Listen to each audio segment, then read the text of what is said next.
2019년 8월 15일 김책항을 출발을 했답니다.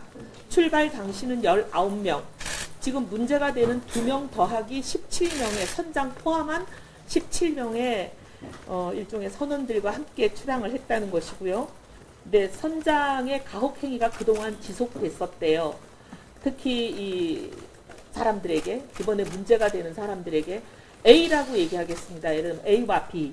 그럼 A와 B에게 가혹 행위가 계속되니까 불만이 쌓여오던 상황에서 날짜는 이제 미상입니다. 10월 말경 어느 날 밤에 A와 B가 또 다른 제3자인 이번에 내려오지 않은 C에게 제안을 했답니다. 선장을 죽이자. 돼지 잡듯이 하면 된다. 그래서 도끼 하나, 망치 2개 등등을 이제 가지고 그렇게 하면 된다 라고 했다는 겁니다. 근데 이런 살해 사실이 발각이 될 경우에 어떻게 될 것인가? 자신들에게 나머지 동료 선임들이 위해를 가할 것이다 이렇게 판단해서 나머지 선원들도 모두 살해하기로 자기들이 여기서 모의를 합니다. 그래서 총 16명을 살해한 이 3명이 범행에 사용된 흉기나 뭐 이런 것들은 전부 다 바다에 유기하고 일단 돌아가자 이렇게 합의를 해서 자기들의 원래 출항지였던 김책항으로 돌아갔답니다. 근데 김책항 인근에서 아까 C가 이제 어획물을 몰래 팔기 위해서 먼저 하선해서 돌아다니다가 단속에 붙잡혔답니다. 그러니 이제 A와 B가 바로 배를 돌려서 도주했고 남하했다는 겁니다. 근데 이제 남하 과정에서 계속 우리 해군이 통제를 하려고 하니까 통제에 불응했고 또 도주하고 또 도주했다가 NNL 쪽으로 올라갔다가 내려갔다 이렇게 하면서 계속 도주를 여러 번 한 모양이에요. 경고 사격을 해도 또 계속 도주를 하고 그래서 할 수 없이 이제 납포를 해서 보니 승선원이 2명이었다는 겁니다. 근데 이제 이거는 제 생각인데 어쨌든 간에 그 사실을 조사한 결과 16명이나 되는 사람들을 잔인하게 살해한 범인인 것은 인정이 되는 것 같습니다. 그러면 그런 범죄자가 우리나라에 와서 우리나라 사법체계에서 그 사람들이 처벌받을 수 있나 법리를 따져야 되는데 여러 가지 시체도 없고 여러 가지 증거들은 이미 인멸했고 이런 상황에서 그 사람들이 과연 그 행위에 합당한 처벌을 받을 수 있을 것이냐 굉장히 저는 의문이 된다고 생각하고 처벌을 받기 어려운 사람이 기순을 한다고 했을 때 그런 범죄자를 비정치적 범죄자는 사실 망명의 요건에 해당하지 않잖아요. 근데 망명을 받아줄 수도 없는 거고 근데 우리 국민들 사이에 이런 사람들이 돌아다니게 되면 저는 우리 국민들에게 굉장히 큰 위험이 된다고 생각합니다. 저는 이거 듣고는 완전 영화 항해가 생각이 나서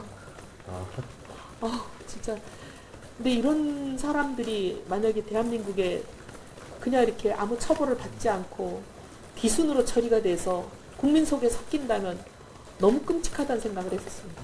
3년 만에 정부 입장이 180도 바뀐 탈북어민 북송 사건의 핵심은 이들이 정말 귀순을 하려고 했는가, 또 살인을 저지른 이들을 국내에서 처벌할 수 있었느냐인데요. 일단 당시 정부는 귀순이 아니라 살해 후 도피 목적이 있다고 봤습니다. 엄진 기자가 정부의 조사 결과를 토대로 이번 사건의 쟁점을 다시 짚어봤습니다. 2019년 11월 7일 북송이 결정된 탈북 어민 2명이 북에 인계됐습니다. 그중 1명은 군사분계선을 넘지 않으려 버티는 듯한 모습을 보이기도 했습니다. 통일부가 3년 만에야 공개한 사진입니다. 하지만 3년 전 정부 합동조사 결과에 따르면 어민 2명의 원래 목적지는 남쪽이 아니었습니다.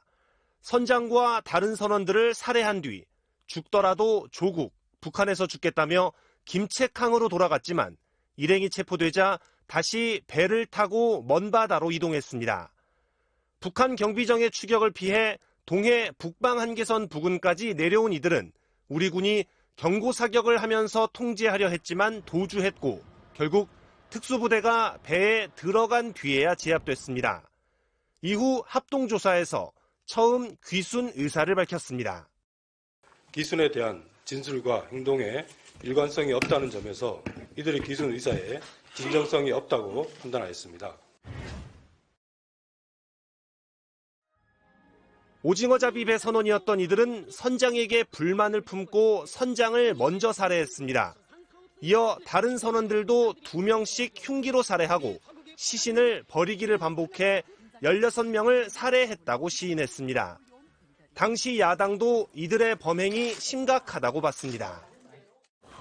진짜. 근데 이런 사람들이 만약에 대한민국에 그냥 이렇게 아무 처벌을 받지 않고 귀순으로 처리가 돼서 국민 속에 섞인다면 너무 끔찍하다는 생각을 했습니다. 당시 청와대 국정상황실장인 윤건영 의원은 법정에 세울 수는 있었겠지만 이들이 진술을 번복하면 처벌할 방법이 없었다고 전했습니다. 공범은 북한에 있고 증거는 바다에 버린 상태라 유죄 판결이 나기 어려워 석방됐을 것이란 의미입니다. 살인을 저지른 북한 주민이 현행법상 보호 대상이 아니라는 점도 고려했지만 통일부는 3년이 지나 해당 법은 보호나 지원을 하지 않는다는 취지이지 추방의 근거는 될 수 없다고 말을 바꿨습니다. 어민 2명도 헌법상의 대한민국 국민인 만큼 추방은 잘못된 결정이라는 설명입니다. 3년 전의 정부 조사와 사실관계가 달라진 게 있느냐는 질문에는 검찰 수사로 밝혀질 것이라며 즉답을 피했습니다. MBC 뉴스 엄지인입니다.